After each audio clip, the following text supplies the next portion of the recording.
Bonjour, bonjour. Alors aujourd'hui, on se retrouve pour un tuto, le hashtag 3, une nouvelle technique du pouring. Cette fois-ci, on va utiliser le fond, le cul d'une bouteille. Et on va essayer donc de faire des fleurs. J'ai pas dit que c'était facile. Ah, j'ai un moucheron qui est venu dans ma peinture. Je l'ai juste vu en vidéo. Donc on va tester. Alors, comme la toile que j'ai fait avant, mais j'ai pas pu filmer, je vous la montrerai après. Là, j'ai utilisé les peintures là de chez Action, les 3 peintures acryliques alors métalliques, on va dire plutôt nacrées que métalliques. Donc là, j'ai mes 3 pots avec le pot de blanc. Je relève un petit peu. Donc, cette fois-ci, je n'ai mis dans ma mixture que du Easy Clear. J'ai mis que celui-là. Je n'ai absolument pas mis de colle du tout. Donc, on a bien la texture liquide. Il faut que ça reste lourd, hein, épais, il ne faut pas que ce soit de l'eau. Mais il faut que ce soit relativement fluide. Non, bah celle-là, ah, si ça va. Pour pouvoir couler sur la toile. Voilà. Et mon blanc, je vais prendre le bâton là. Le blanc exactement comme les autres. Le blanc est peut-être un petit peu plus liquide. Le blanc comme les autres, la même recette. Je prends un gobelet neuf, propre surtout. Et je vais mettre donc un coup de silicone. J'en ai pas mis dans mes peintures, donc je viens en mettre maintenant. Donc j'ai mis du silicone dans chaque gobelet et je viens bien mélanger. Voilà, les 3 sont bien mélangés. Maintenant, la différence avec les autres techniques, c'est que là, on ne va pas mélanger dans un gobelet, c'est qu'on va venir mélanger directement sur la toile. Donc, je commence par mettre du blanc au milieu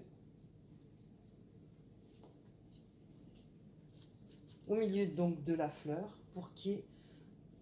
Ah, j'en ai un petit peu pas assez peut-être. Je veux du blanc partout. Ça commence par une couronne de blanc. Et maintenant, je vais venir alterner donc mes 3 couleurs.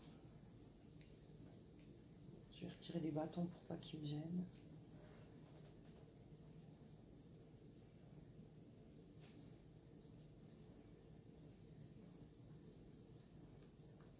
Donc ça va être un peu répétitif, mais c'est sûr que je vais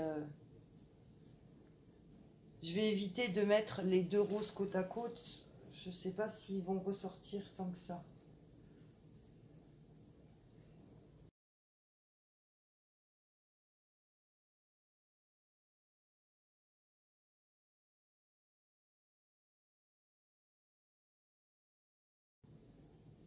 Donc là, c'est sûr que ça fait super beau. Ça ressemble un peu à une fleur. Alors moi, j'ai ma toile qui n'est pas droite. Je vois qu'elle penche beaucoup plus par là, par rapport au cercle.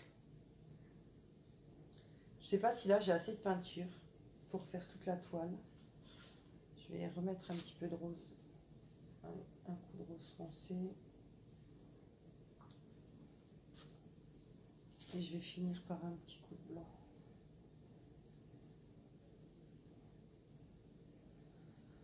Voilà, et je vais arrêter là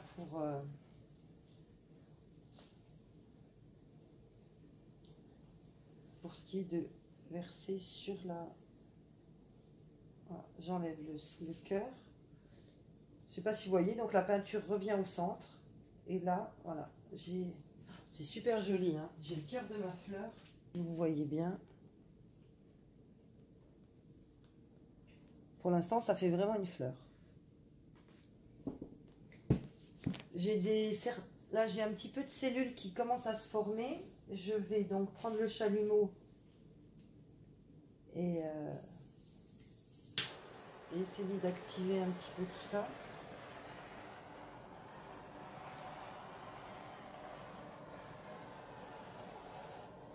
Bah, écoutez, les peintures là réagissent très très bien au chalumeau.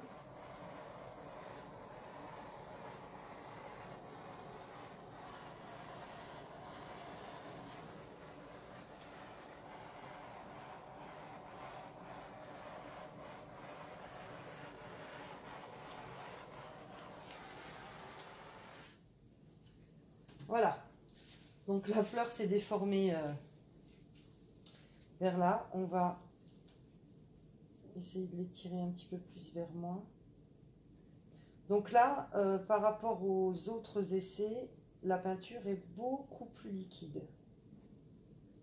Elle se diffuse beaucoup mieux et donc forcément je préfère.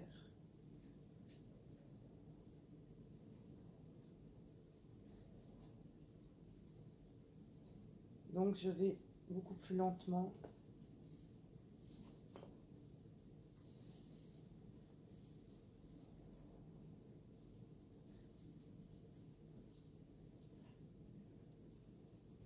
Pour l'étaler. Je reviens en arrière pour essayer de préserver la forme que j'avais au départ. Mais je pense qu'on ne la verra plus du tout à la fin. De toute façon, ce sont des peintures très aléatoires, hein. Enfin, faut pas s'étonner.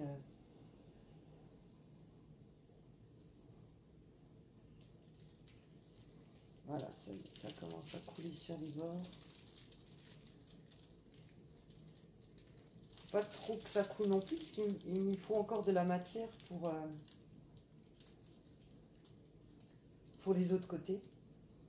Bah, déjà pour recouvrir entièrement la toile. Mais surtout...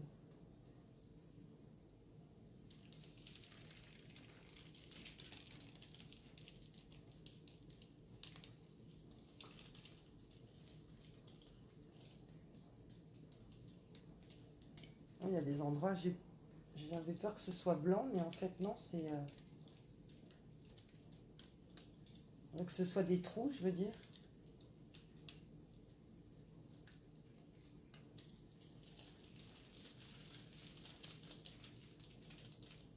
Bon, on est dans un rose poudré, très nacré.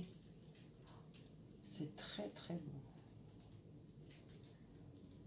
S'il ne me fait pas de mauvaise surprise au séchage.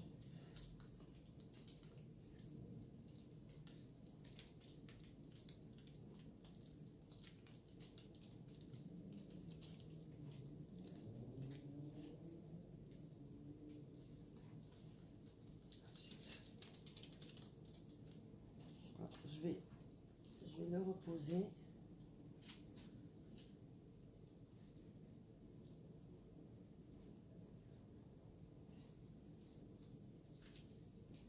Et maintenant, je viens ramasser donc ce que j'ai sur mon sac poubelle pour venir habiller le tour du cadre.